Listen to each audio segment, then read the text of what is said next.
Hey everybody, it's Sean and Trey with Reactions to the Classics. Before we get started today, we just wanted to invite you to take a look at our Patreon page where we have all kinds of reward tiers, anywhere from reacting to an entire album to songs. Supporting us for as little as $1 a month. It really helps us out. And you can also check out our Facebook and Discord groups down below. Got a great community of people who love music. And all that to say, y'all, let's get to today's video. What's happening, everybody? Trey here, joined again by my dad, Sean. And today we are going to be looking at Father John Misty, aka Josh Tillman.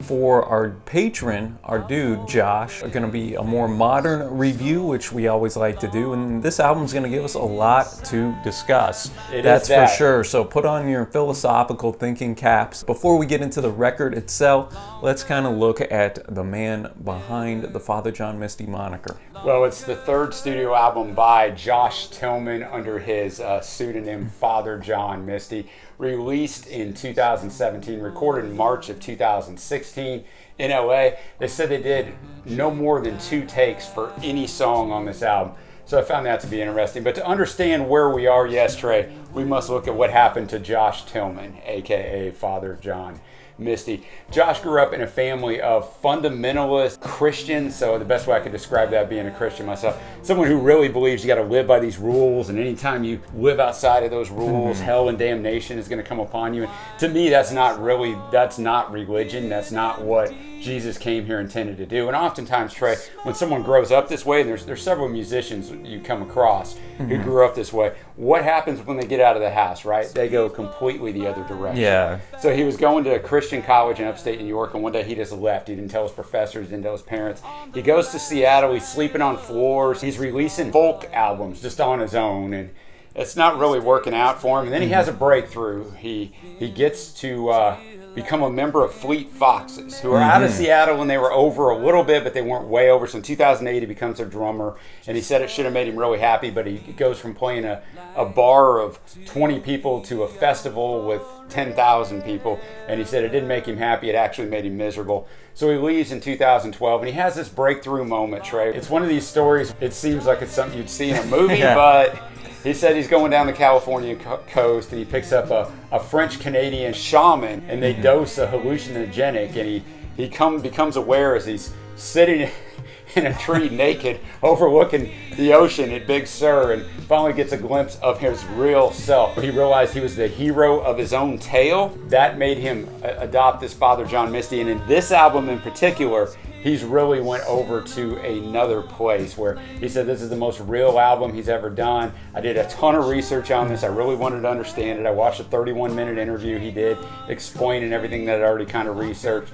So I understand, I think, where he's coming from on this. I want to get that kind of out up front. And it's a very, more so than really any other recent record I can remember, it's a very polarizing, divisive record, pure comedy. Some people think it's a masterpiece. I know Josh, the guy who's our patron who suggested it, he's more in that camp. Yeah. Other people and critics think it's pretentious, nihilistic garbage. Father John Misty said pure comedy is the story of a species born with a half-formed brain. Its only hope for survival is finding itself on a cruel, unpredictable rock surrounded by other species who seem far more adept at this whole thing. And the reliance on other, slightly older, half-formed brains takes on a few different names as their story unfolds: love, culture, family. Father John Misty said he wanted to make a different album. He knew it had to be different. So most of his other ones, he wrote his songs while he was laying in bed, drunk, eating pizza at 4 a.m. And he said he knew this one had to be different. So every single song is written by Father John Misty, aka Josh Tillman, and that gets us into the title track, Pure Comedy. When this song starts out kind of like the description I just gave, basically he's talking about we're born with half a brain, which all this is true when you really think about it, and you're kind of at the mercy of whoever you're born to, right? We're at the mercy of who our parents are or who raises us and what experiences they put us around. That really forms who we are. Now, some of us are able to break out of that, but most of us are just kind of who we were raised to be. So he's talking about that. He's talking about how the culture has deteriorated into the point of self-importance, which I kind of found to be ironic as we go through this album. And then he just starts slamming on stuff. Technology, he really slams on Christianity. And I listened to this song first and then went back and started researching the album, and then I had to dig into researching him. Because as a strong Christian man, I started to hear this song and went, man, the heck with this guy. But Then when I understood where he's coming from, religion to him was just these laws and this horrible thing. I got it. What did you think of this? Musically, we start with a piano melody, which really is the driving instrument throughout this entire record. We have some nice horn arrangements in here as well. And yeah, as you mentioned, everything from gender differences, consumerism, religion, the human condition is touched on here. Kind of a thematic opening statement, I think, on this record. And his thoughts, I think, about life can be summed up in the outro. Just random matter suspended in the dark. I hate to say it, but each other's all we've got. So I think that's one of the mottos and theme statements here. I thought it was a solid opening tune in the sense that it just put forth kind of and introduced what he's going to expand on further in the following songs. Yeah, I agree. And for me, it sounded a little bit like a early to mid 70s Billy Joel type of style is what it reminded me of as with this opening track, which is over 6 minutes long. Now we're going to get to a very short track, a 3-minute track. One of my favorites actually on here, Total Entertainment Forever. This one's more instrumental, more horns, more drums. And his point in this is exactly right. He thinks we're being entertained to death. He's going after technology, and we know we're being entertained to death, which I'm not lost on the irony tray that our great people are out here watching us on YouTube. Yeah, that's true. This exact thing, but we are being entertained to death. We all see it, right? Those of us that are older like me, we become the old crotchety people. Look at all the technology. I'm addicted to technology. I don't know anyone who's not. I mean, I know there are people out there that are not. But, on those phones, on your computer, on your whatever. So he has a lot of good points in this song. Oh, definitely. I think this fits the 2020s in a major way. Yes. Like you mentioned the horn arrangements. I thought that was a good number there. So again, another solid tune, and he mentions at the end, historians are going to find everybody with like a frozen smile on their face at the end, plugged in, just because we're all sitting in our houses. So I thought points. That was an interesting perspective there. And then that moves us to track number 3. Things that would have been helpful to know before the revolution. And this song also, I really identify with the lyrics. He's basically talking about a post-apocalyptic society where, because of the climate change, because we've ruined the earth, we either got to strip it back and go back to nothing, or the earth's not going to survive. So in the opposite of the previous song, Total Entertainment Forever, where we have all these things, he's saying we're going back to having nothing, and actually where we're going to become not the predator all the time, but even the prey as animals. And we go back to square one. To square one, basically caveman day. So I thought that was interesting. Yeah, here I enjoyed the fact that he had some great vivid imagery and world building here.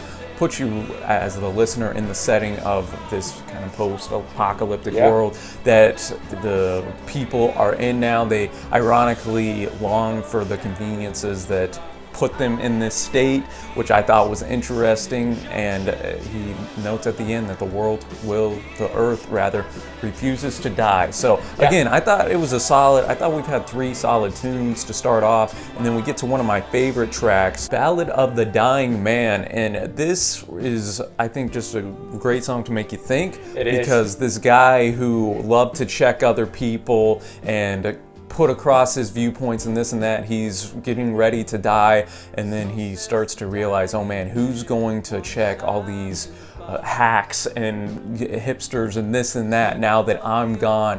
And as he's going into the coffin, he has to check his news feed one last time, and he realizes, oh man, this has all been kind of a waste at the end of the day. And I think this just kind of underlies the fact that I'm one of the people that I don't really care what my legacy is. I care about the here and now, because at the end of the day, no matter who you are, you will be forgotten. Exactly. Yeah, and this one's mainly acoustic guitar and piano, very stripped back, but they have some nice backing vocals towards the end. I like that touch. Almost gives it like a gospel type flair to it. The lyrics near the end, eventually the dying man takes his final breath, but first checks his newsfeed to see what he's about to miss. And it occurs to him, a little late in the game, we leave as clueless as we came. So just backing up what you were saying, but I thought he wrote this in a very clever manner. And I also identify with this song, so didn't really care for the lyricism in the first song, but 2, 3, and 4 resonated with me greatly. And we're going to go on to Birdie, and in this one, Josh contends that our freedom isn't defined by what is given to us. No one can give you your freedom. Cliche is that the birds are free because they can fly and transcend the world as we know it. Josh thinks that despite our limitations, we can still find freedom. This started out different. It had some effects in the start. Yeah, it had a little bit of a Kid A Radiohead influence Yes. to me, a little electronica. That's good. And the effects in the middle. I thought it was to build the mood of what he was trying to get across in this song. So I thought that was a nice touch to differentiate the instrumentation. As far as the song itself, I really wasn't feeling it. It didn't offend me. So, I mean, I just wasn't, it's fine. Yeah, I think this was definitely the weakest song up to this point. I feel it got a little convoluted in the message it was trying to go across. Kind of uses metaphors of code and metadata for how the human condition is in this point. And I mean, I see where he's trying to go with the bird and how we're similar and to them and whatnot. But I wasn't a huge fan of this one of the weaker ones on the record. And then we go into a 13-minute, what he says, 10-verse chorusless diatribe in Leaving L.A. And here it's really, really stripped back almost more than any of the other tunes. It's just really him, his voice, and his acoustic guitar. And he starts off the track noting LA and just kind of how trash it is at certain instances. And then he transitions into some self-awareness here about himself as an artist and as a person. Almost, I don't know if he was trying to do this, but a Dylan-esque, as you said. Yeah. It's 13 minutes, it's 10 verses, there's no chorus, so there's a lot of similars to Robert Zimmerman in here. I can respect it for what it is. I thought eventually the lyrics almost became a self-prophesizing thing of like looking at everybody like everyone thinks they're special, but at the end of the day, if you were kind of sitting here talking about that, do you not think you are as well? I don't know, but but I do respect it for what it is. It's actually one of my favorites on the album, even though I don't really resonate with the lyrics. Yeah, I think that this one, since it's so self-aware and about Josh himself, it's one that if I was going to re-listen to the album, I'd probably skip due to its length and just but you're glad it's on the record to hear it at once, I guess I'd say. And there is definitely some self-awareness from him in that fourth verse. He goes on to note that you can't really control how people use your fake name, the record companies. He even mentions towards the very end about the fans, like, oh man, what is this guy doing with 10 verse chorusless diatribe? Yeah. So talking about the song himself that he's actually singing in here. So I respected it for that fact. Would I go back and listen to it again? No, I wouldn't.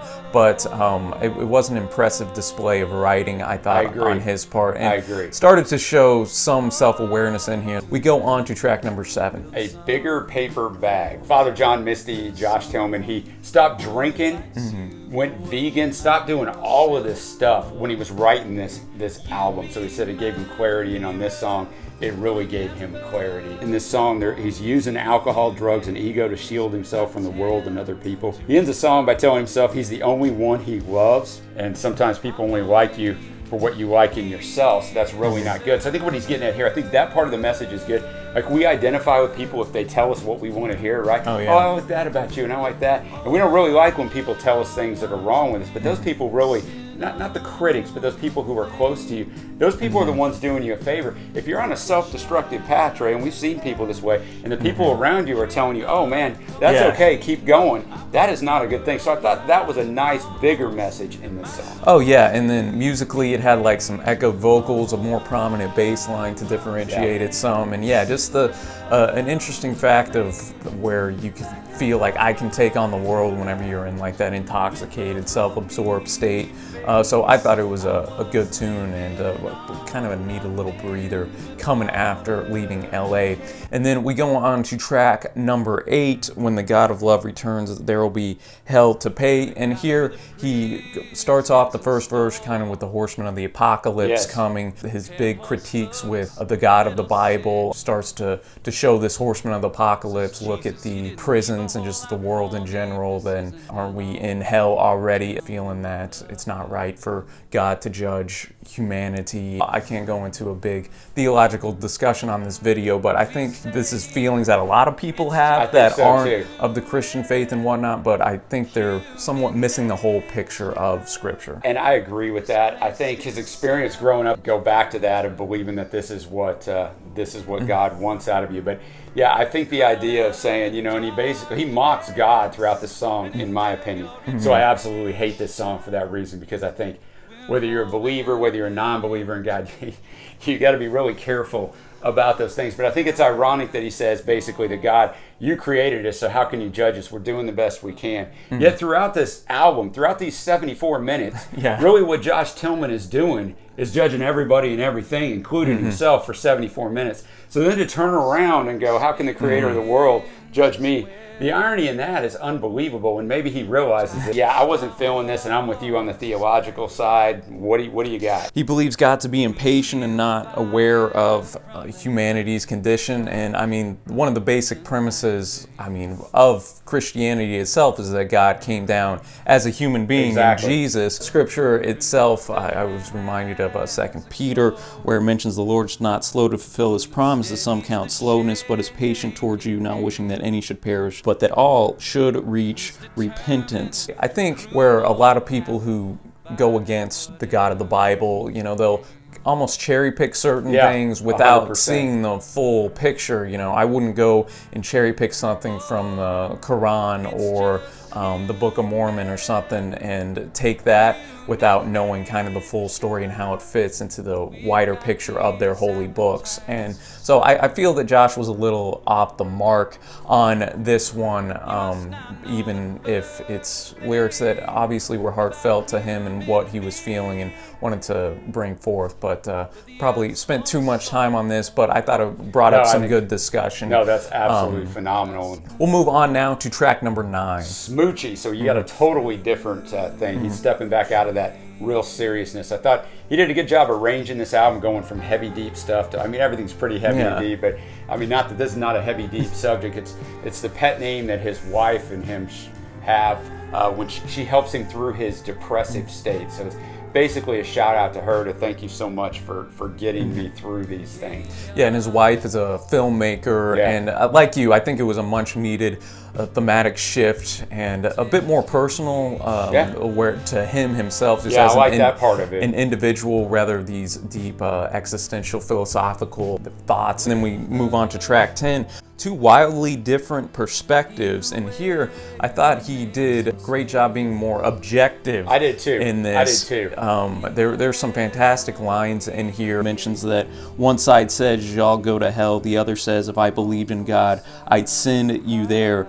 This could be, I think, a theme song of 2020 as we're getting ready for elections. I was going to say that same thing. In America, and as the left and the right just get more and more polarizing. I thought this was a great tune, one of my favorites. Musically, like with the backing instruments, it's the same old, same old. But yeah, I really like the lyrics of this song. I think he did a great job on that.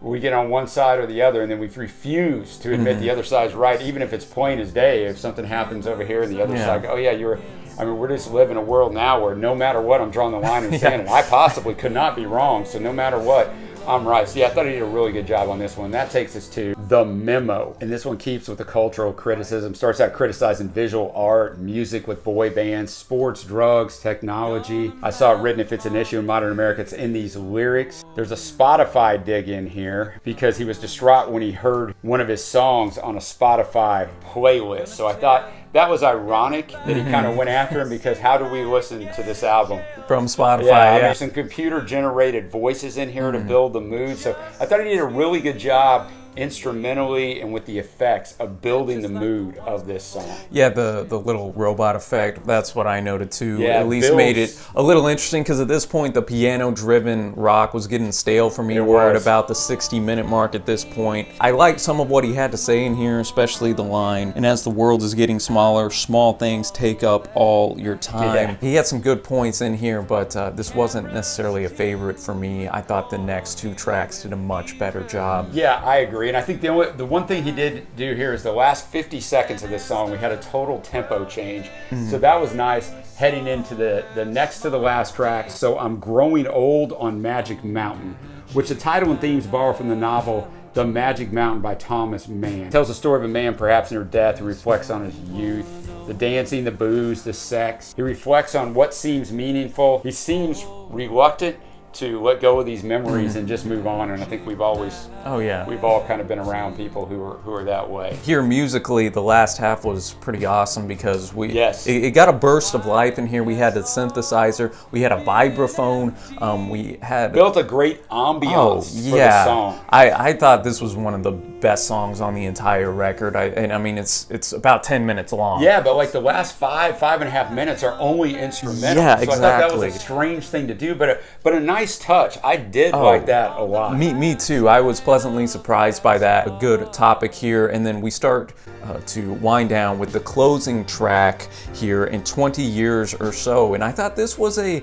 big left turn because you have a record that's so heavy, so some would say kind of negative on the world as a whole, but here Father John Misty kind of takes a more positive outlook as we end the record. Yeah, his very last lines of the album, there's nothing to fear, there's nothing to fear, there's nothing to fear. He kind of says, at the end of the day, it's all gonna be all right. It was definitely a statement to end the album, and I thought it was nice that he just didn't go out with some random tune. Like it felt like the end of a 74-minute album. That's a good point. If you're going to make a 74-minute album, you got to kind of make an ending. I thought he did a good job with that. Yeah, and he mentions here like he's sitting at a bar with a friend, talking heads are playing, and he comes to the realization that it's a miracle to be alive. Even with all these themes that he expounded upon throughout the record, he comes to the realization, hey, it is a miracle to be alive. And I thought it was just a great closer, and that'll transition us into our favorite tracks. For me, it's going to be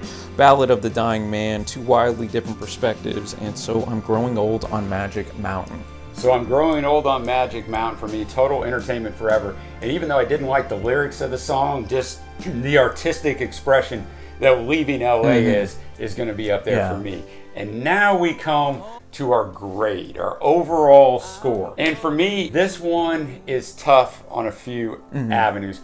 One, being a Christian man, I try to judge art as art, but this was a kind of, on a few songs, just a full-fledged attack. But I really dug into this album to try to understand where he's going. I think the album's far too long. 74 minutes is too long. 13 tracks is too long. I'd agree with you. He should have cut it at 50 minutes, maybe 9-10 songs. I think it would have been a much better listen because musically it's just monotonous. It's almost all the same. But I get what he's trying to do here. I'll give him credit for putting himself out here and do this. So for me, the album is a 7.5 just off of the artistic part of it. This is a 7.5 in my own mind. Will I ever go back and listen to this album? I won't. Yeah. But I'm glad that you brought it to us, Josh Davis. And I always try to open my mind to new things. So. Yeah, exactly. You brought up a lot of good points. For me, the length is a little bit of a detriment here. There are some filler songs in my opinion, and with the just consistent piano of course we had the synthesizer here, a couple instruments of horns and whatnot, but for the most part we were just driven by that the piano and just it is a tough listen. I think at 74 minutes with just this heavy themes and just existential thoughts and all of this, it can be a little bit much. So I think shaving a good 20 minutes off this would have done him better.